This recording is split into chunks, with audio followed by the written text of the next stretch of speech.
இந்த participatory note என்பதெல்லாம் ஏதோ பாகிஸ்தான் தீவிரவாதிகள் பணம் போடுறதுக்கான வழி என்று மட்டும் அதை நம்ம புரிந்து கொள்ளக்கூடாது. இப்போ மோடி வெளிநாடுகளுக்கு போய் அந்நிய முதலீடுகளை ஈர்ப்பதற்காக ஊரா போய் சொல்றாரு, பேசுறாரு.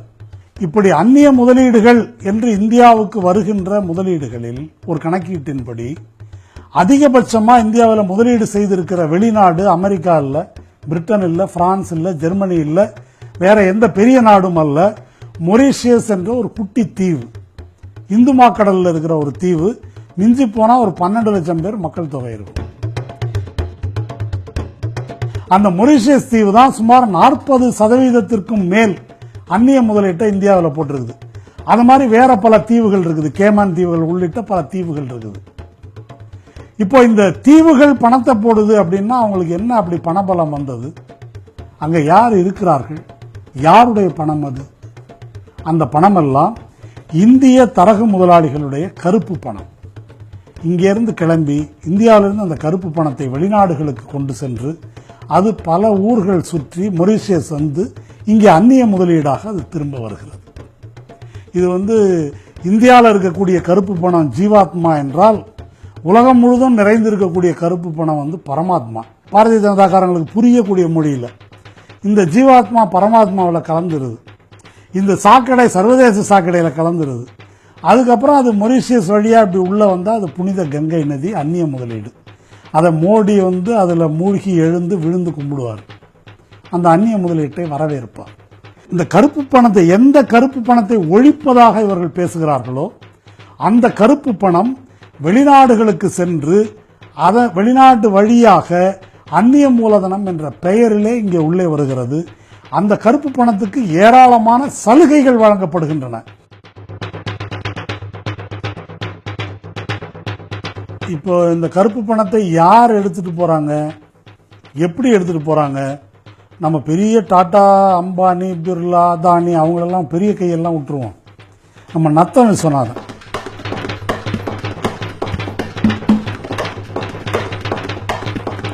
நத்தம் விஸ்வநாதன் யாரு?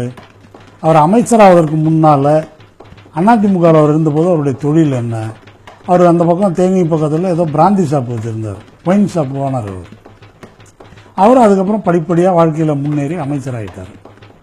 அமைச்சரான பிறகு இப்ப சமீபத்தில் அதிமுகவுக்குள்ள அம்மா நடத்திய ரெய்டின் விளைவாக தெரிய வந்த உண்மைகள் என்ன?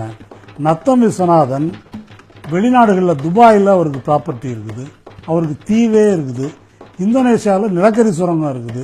இப்படியெல்லாம் பத்திரிகையில் செய்தி வந்தது. அவர் மின்சாரத்துறை அமைச்சராக இருக்கும்போதுதான் அதானி குழுமம் சூரிய ஒளி மின்சாரத்தை அளவுக்கு அதிகமான விலையில இந்திய தமிழக அரசுடன் ஒப்பந்தம் போட்டு தலையில கட்டினாங்க. அதற்காக எவ்வளவு ரூபாய் லஞ்சமாக கைமாறி இருக்கும் நமக்கு தெரியாது.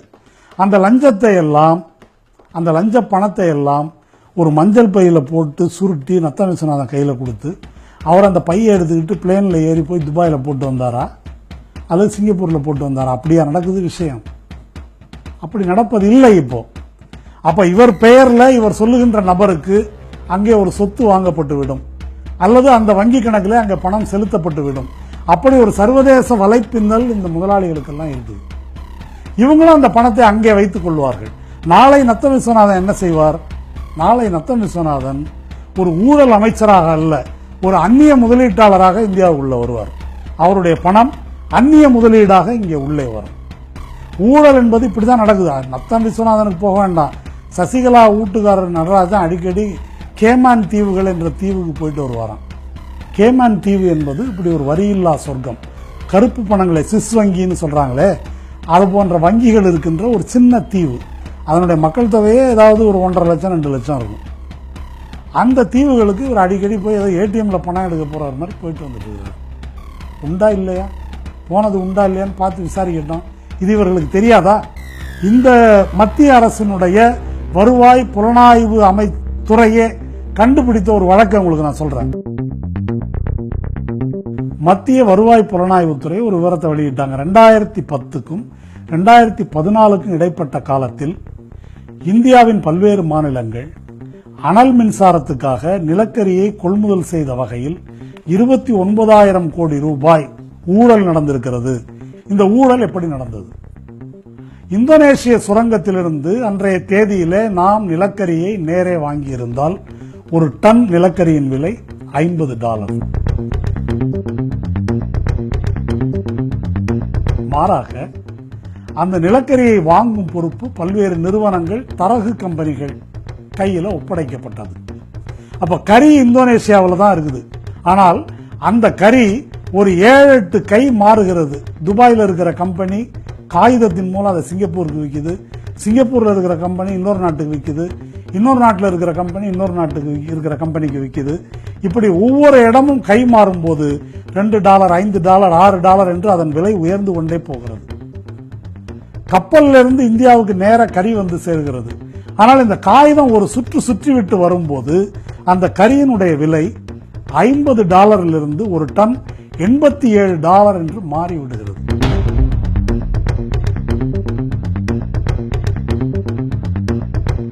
$37 அதிகரிக்குது. $37 நீங்கள் 70 பெருக்கிக் கொள்ளுங்கள் ஒரு டன்னுக்கு எவ்வளவு என்று.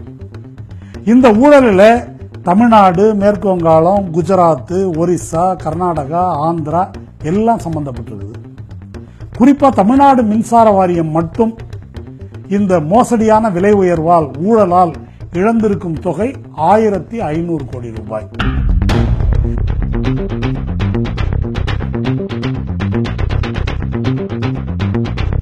இந்த ஊழலில் இந்த மாநில அரசுகள், அரசியல்வாதிகள், அதிகார வர்க்கத்தினர் சம்பந்தப்பட்டிருக்கிறார்கள் என்பது மட்டுமல்ல, இதுல அதானி நிறுவனம், அம்பானி நிறுவனம், ரூயா நிறுவனம், ஜிண்டால் நிறுவனம், இந்தியா சிமெண்ட்ஸ் நிறுவனம், இவர்கள் எல்லோரும் இதில் சம்பந்தப்பட்டிருக்கிறார். அதானி குஜராத்தில் இருக்கக்கூடிய ஒரு மின் நிலையத்திற்கு எந்திரங்களை இறக்குமதி செய்த வகையில் எந்திரங்களின் விலையை கூட்டி காண்பித்து 6000 கோடி ரூபாய் ஊழல் செய்திருக்கிறார் என்று கண்டுபிடித்திருப்பது இந்த மத்திய புலனாய்வுத்துறை. அந்த அதானியினுடைய விமானத்தில் ஏறிதான் இவர் நாடு முழுவதும் சுற்றுப்பயணம் செய்தார். அந்த அதானியினுடைய காசில் தான் மோடி பிரதமராகி இருக்கிறார். அந்த அதானிக்கு ஆஸ்திரேலியாவில் சுரங்கம் வாங்கி கொடுப்பதற்காகத்தான் அவர் கையோடு கணக்கு பிள்ளை போல இவர் கூட போனார். அந்த மோடி கருப்பு பணத்தை ஒழிப்பதாக நம்மை நம்ப சொல்லுகிறார். இப்போ இந்த $50 நிலக்கரியை $87 ஏன் வாங்கினாய் என்று கேள்வி கேட்க முடியுமா? வருவாய் புலனாய்வுத்துறை கேட்க முடியும். அப்ப என்ன பதில் சொல்லுவார்கள்? எதுக்கு இப்படி 10 கை மாற வேண்டும் என்று கேட்டால், அது நாங்கள் வழக்கமாக வாங்குறது, இது ஒரு வணிக நடவடிக்கை என்று பதில் சொல்வார்கள். அது பர்ஃபெக்ட்லி லீகல், சட்டபூர்வமானது, மறுக்க முடியாதது, குற்றம் சாட்ட முடியாதது.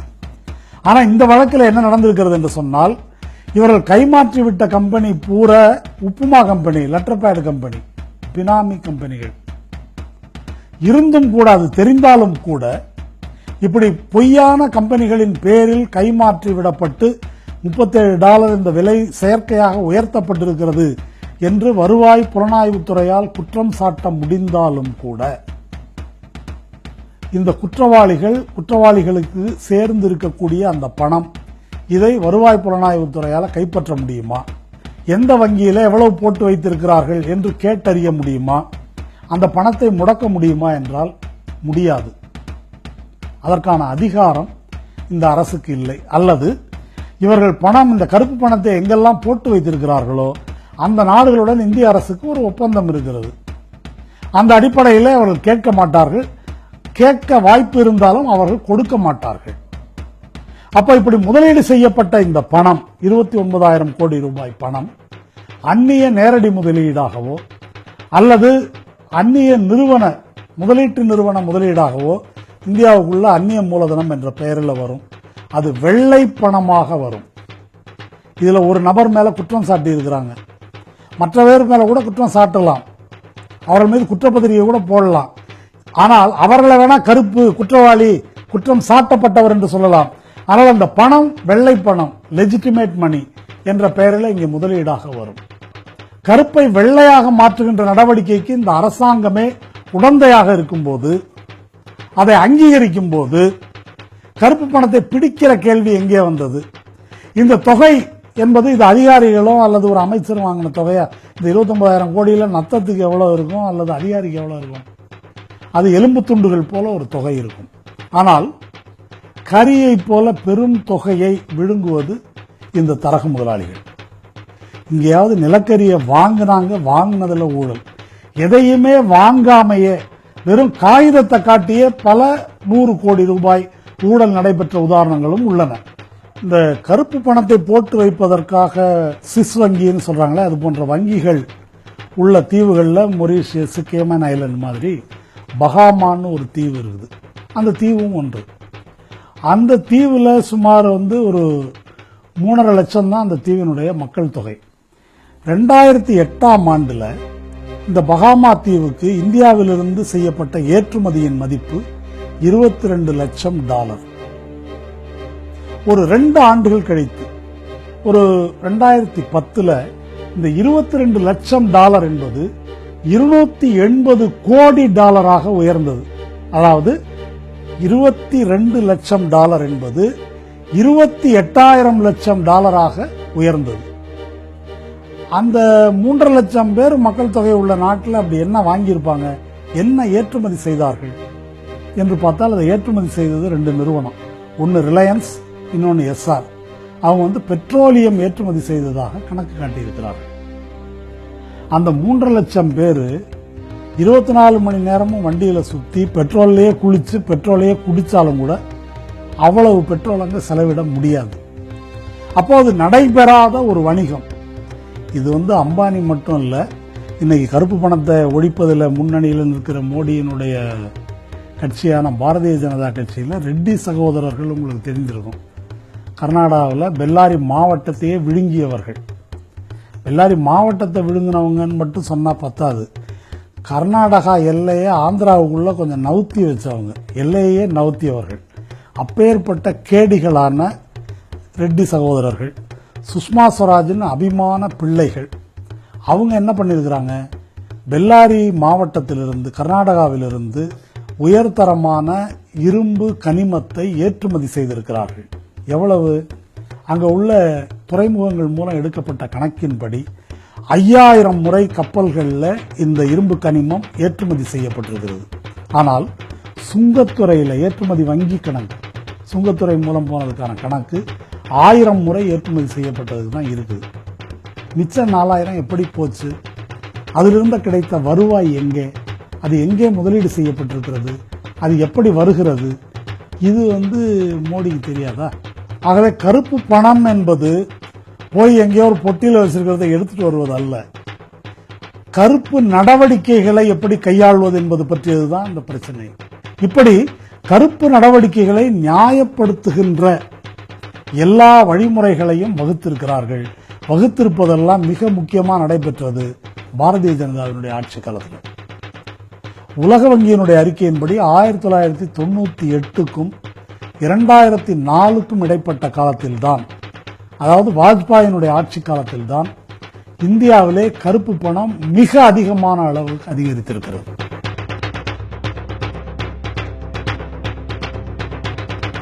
(2011) இந்த 2G ஊழல் போன்ற பிரச்சனைகள் எல்லாம் வர ஆரம்பித்த பிறகு அத்வானி கருப்பு பணத்துக்கு எதிராக ரத யாத்திரைன்னு தொடங்கினார். 70 லட்சம் கோடி ரூபாய் கருப்பு பணம் வெளிநாட்டில் இருக்குது, அதை கைப்பற்றி இங்கே கொண்டு வர போறேன். அவர் அத்வானி இரும்பு மனிதராக அன்னைக்கு தூக்கி நிறுத்தப்பட்டார். லோ புருஷ், அப்படியே அவர் அடிச்சு தூக்கிட்டு வந்துருவாரு அப்படின்ற மாதிரி. ஆனா அவரை அடிச்சு தூக்கிட்டார் மோடி. மோடி அதை எடுத்துக்கொண்டார். அண்ணா ஹசாரேயை, 2G ஊழலை, இது மாதிரி விவகாரங்களை எல்லாம் முன்வைத்து கருப்பு பணத்தை நாங்கள் கைப்பற்றி கொண்டு வரப்போகிறோம், ஆளுக்கு 15 லட்சம் ரூபாய் கொண்டாந்து வீட்டில் கொண்டாந்து சேர்க்க போகிறோம் என்று பிரச்சாரம் செய்தவர் மோடி, இதை பயன்படுத்தி கொண்டு. ஆனால் இதே யூபிஏ ஆட்சி காலத்தில் கருப்பு பணம் என்ற பிரச்சனையினுடைய மிக முக்கியமான ஒரு வெளிப்பாடாக, சான்றாக இருந்த வோடாபோன் வரி ஏய்ப்பு வழக்கு.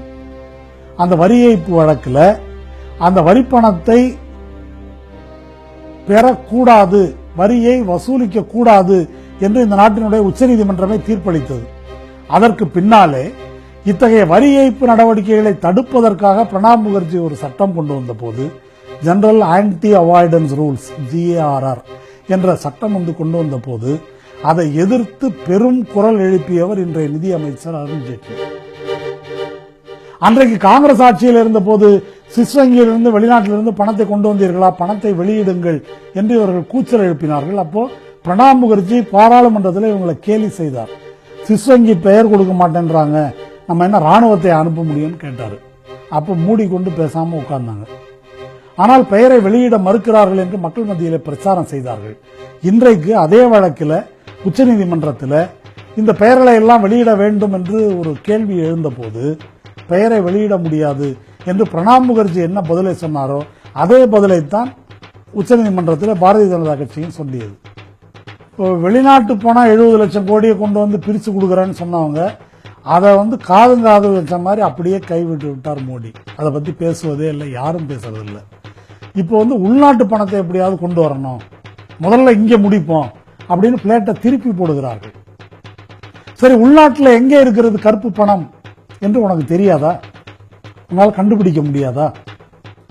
அப்போ உன்னால் அந்த கருப்பு பணத்தை கண்டுபிடிக்க முடியவில்லை என்றால் இதை கண்டுபிடிப்பதற்கு பொறுப்பானவர்கள் யார்? அதற்கு பொறுப்பான துறைகள் income tax department, enforcement, revenue intelligence, CBI, இன்னும் எண்ணற்ற துறைகள் இருக்கு, பினான்ஸ் மினிஸ்ட்ரி எல்லாம் இருக்குது. அப்போ அவர்களெல்லாம் என்ன செய்கிறார்கள்?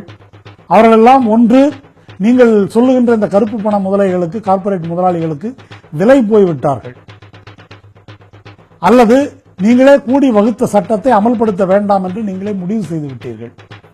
அப்போ இந்த அமைப்பு மொத்தமா நீங்க வரி வசூல் செய்வதற்காக, நிர்வாகம் செய்வதற்காக வைத்திருக்கின்ற இந்த அரசமைப்பு என்பது கையாலாகாதாகிவிட்டது, விலை போய்விட்டது, தோற்றுவிட்டது என்பதுதான் பொருள். உனக்கு கண்டுபிடிக்க முடியல, இப்போ எங்க கருப்பு பணம் இருக்குன்றதுக்கு 500,000 செல்லாது என்று சொல்லி இத்தனை பேரையும், நாட்டு மக்கள் அனைவரையும் துன்புறுத்துகிறாய். அதனால வீட்டில் இருக்கிற வயசானவங்க, பசங்க, பிள்ளைங்க எல்லாரும் மூஞ்சிலையும் மருந்து அடிக்கிறாங்க. மூட்டைப்பூச்சி இருக்கிறத ஒழிக்கிறாங்களாம், கண்டுபிடிக்கிறாங்களாம், மூட்டைப்பூச்சியை வெளியே கொண்டு வராங்களாம். அவங்க யாரிடமிருந்து? கருப்பு பணம்ன்றதே பார்க்காதவங்கள்ட்ட இருந்து கருப்பு பணத்தை கொண்டு வரேன், 500 ரூபாயை வெளியீடு, 1000 ரூபாயை வெளியீடு என்று ஒரு மோசடியான நடவடிக்கையை ஒரு அரங்கேற்றி ஒரு பதட்ட நிலையை உருவாக்குகிறார்கள். இதை அமல்படுத்தும் இந்த அறிவிப்புக்கு முன்னால முப்படை தளபதிகளை எல்லாம் பார்த்து பேசுறாராம் மோடி. எதுக்கு? ஒரு உள்நாட்டில் கலகம் வரும், சிவில் அன்ரெஸ்ட் வரும் என்ற அச்சம் காரணமா மக்களை சமாளிப்பதற்கு. இந்த முப்படை தளபதிகள்லாம் கருப்பு பணத்தை பிடிக்கிறதுக்கு யாரும் போகல. கருப்பு பணம் வைத்திருக்கக்கூடிய முதலைகளுக்கு எதிராக ராணுவமோ தளபதிகளோ ஏவப்படவில்லை, அவர்களோட கலந்தாலோசனை நடக்கல. 500, 1000 செல்லாது என்று கூறிவிட்டால் சாதாரண உழைக்கும் மக்களுக்கு ஏற்படக்கூடிய நெருக்கடி, அவர்களுக்கு வரக்கூடிய கோபம், அவர்களுடைய எதிர்வினை, இதிலிருந்து இந்த அரசாங்கத்தை தற்காத்துக் கொள்வதற்கு முப்படை தளபதிகளோட ஆலோசனை நடக்குது.